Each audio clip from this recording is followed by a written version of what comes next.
My crazy ex-boyfriend stole all my money and disappeared.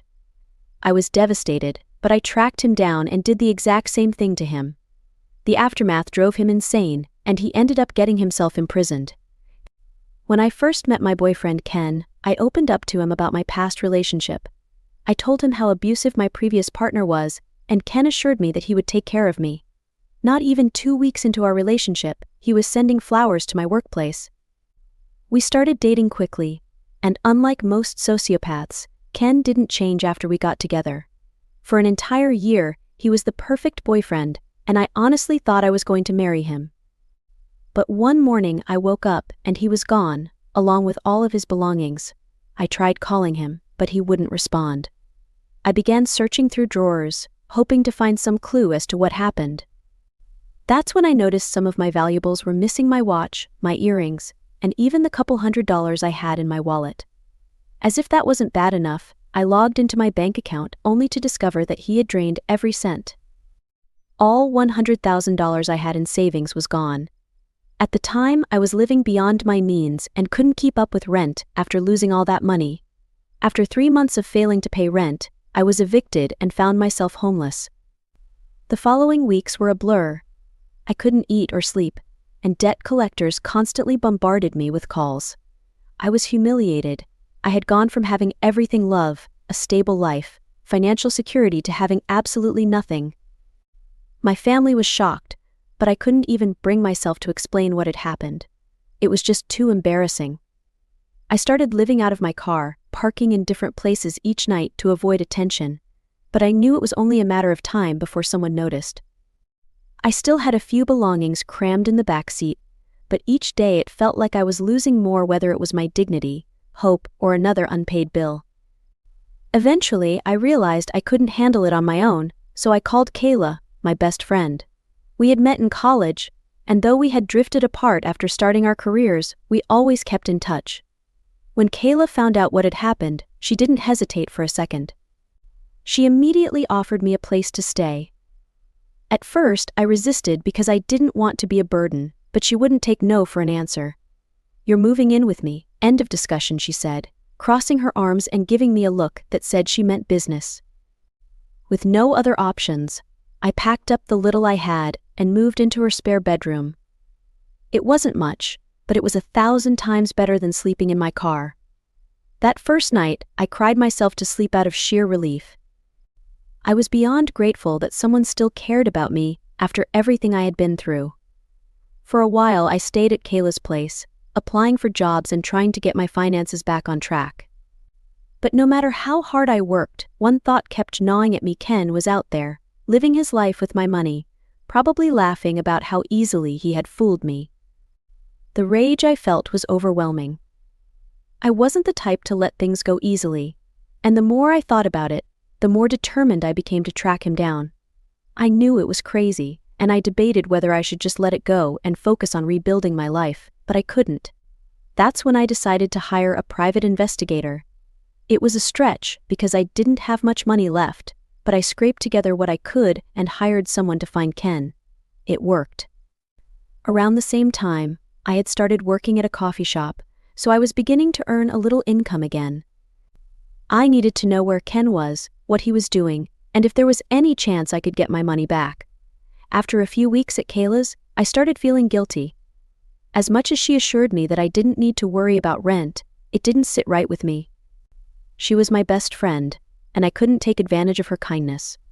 One morning, over coffee, I decided it was time to figure things out. I told Kayla that I wanted to start paying rent, but she refused, saying I was her best friend and didn't need to. I explained that paying rent would give me a sense of control over my life again, and I was determined to find a way to cover it every month. Eventually, she agreed. That way turned out to be opening another credit card. I had sworn off using credit after what happened with Ken, but it felt like my only option at that point. Between rent and the private investigator I had hired to track down Ken, my expenses were piling up. I couldn't ask my parents for help. They already thought I was reckless for getting into this situation in the first place. I stared at my phone screen for what felt like forever before finally pressing submit on the credit card application. I kept telling myself that it was temporary. Once I tracked Ken down and got my money back, I could pay off Kayla, the PI, and clear all my credit card debt. But even though I kept reassuring myself, seeing the charges rack up made me feel sick. The PI wasn't cheap, and I had to use a significant chunk of my new credit limit just to cover his weekly payments. Each week, he would send me updates, another clue leading to where Ken was hiding. Kayla started to notice that I seemed more tense than usual.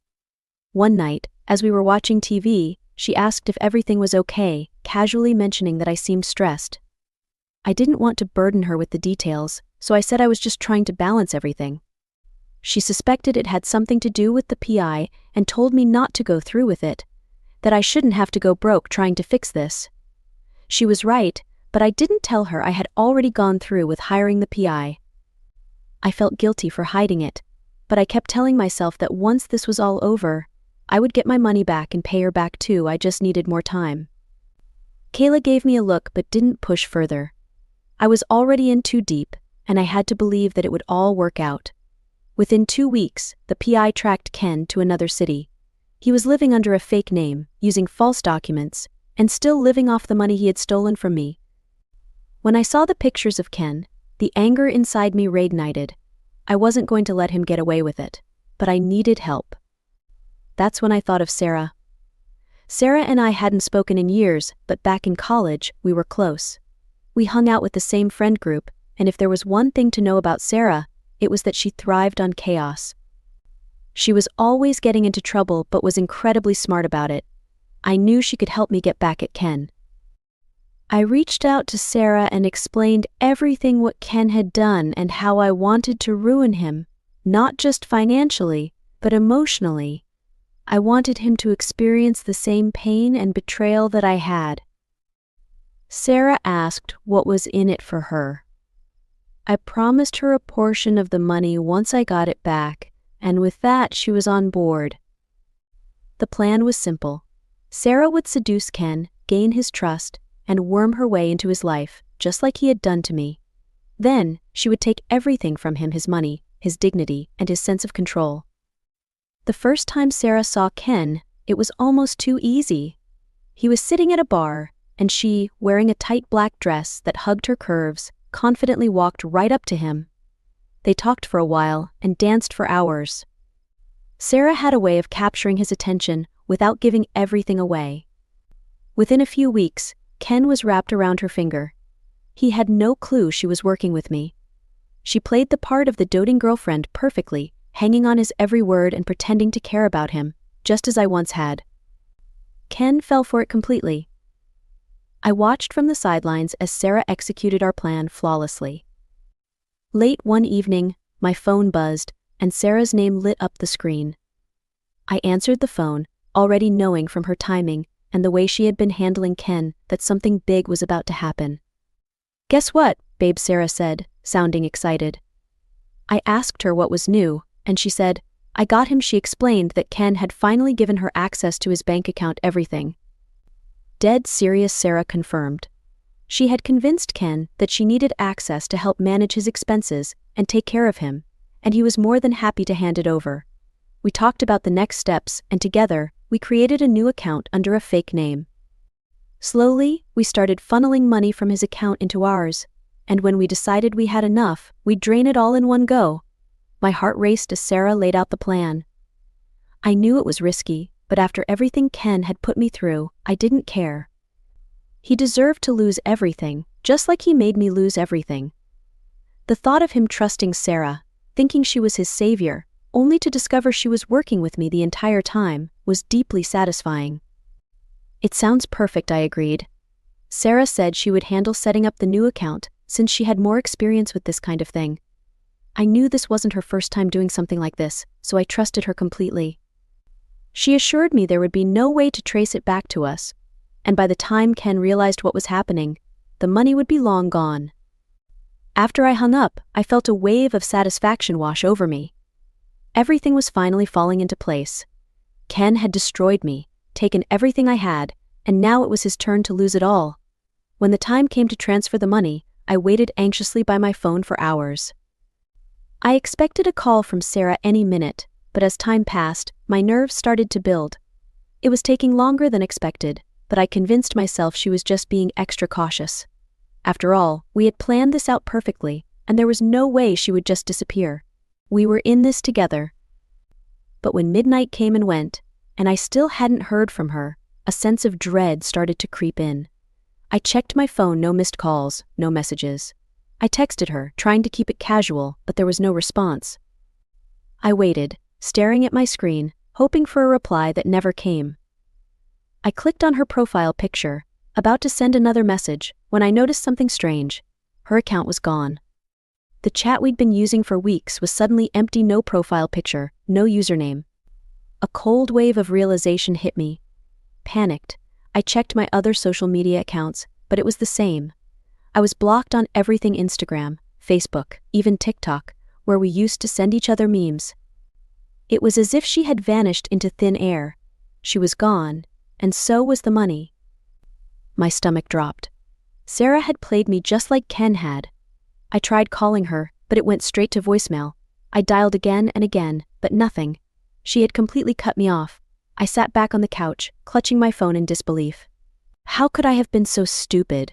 Just when I thought it was all over, I got a call from Ken. He had figured out I was behind everything, but I wasn't going to let it happen again. I knew enough about Sarah to blackmail her, and I had plenty of dirt on her. If I went to the police with what I knew, her life would be over. I called her one last time from Kayla's phone and gave her an ultimatum: either she gave me my share of the money, or I would expose everything. Sarah fought me on it, of course, but in the end, she knew I had the upper hand. A few days later, she transferred the money to me, and he was furious. He threatened to ruin my life, just like I had ruined his. At first, I shrugged it off, thinking he was just angry and blowing off steam. But then strange things started happening. Packages I hadn't ordered began arriving at Kayla's apartment, and debt collectors started calling about loans I hadn't taken out. It didn't take long for me to realize that Ken was behind it all. He was trying to get back at me, just like I had gotten back at him. Then, one day, the police showed up at Kayla's door. They said they had received a tip about stolen goods in the apartment. I knew immediately who was behind it: Ken. But Ken had gotten sloppy. The police found nothing incriminating in the apartment, but they did find a billing address that linked back to him. It turned out that Ken had been involved in a lot more illegal activities than I had originally thought. He was ordering packages, requesting refunds, and then selling the goods on the black market. The police opened an investigation, and before I knew it, Ken was arrested. He was charged with fraud, conspiracy, and several other crimes. I reached out to Sarah and explained everything what Ken had done and how I wanted to ruin him, not just financially, but emotionally. I wanted him to experience the same pain and betrayal that I had. Sarah asked what was in it for her. I promised her a portion of the money once I got it back, and with that she was on board.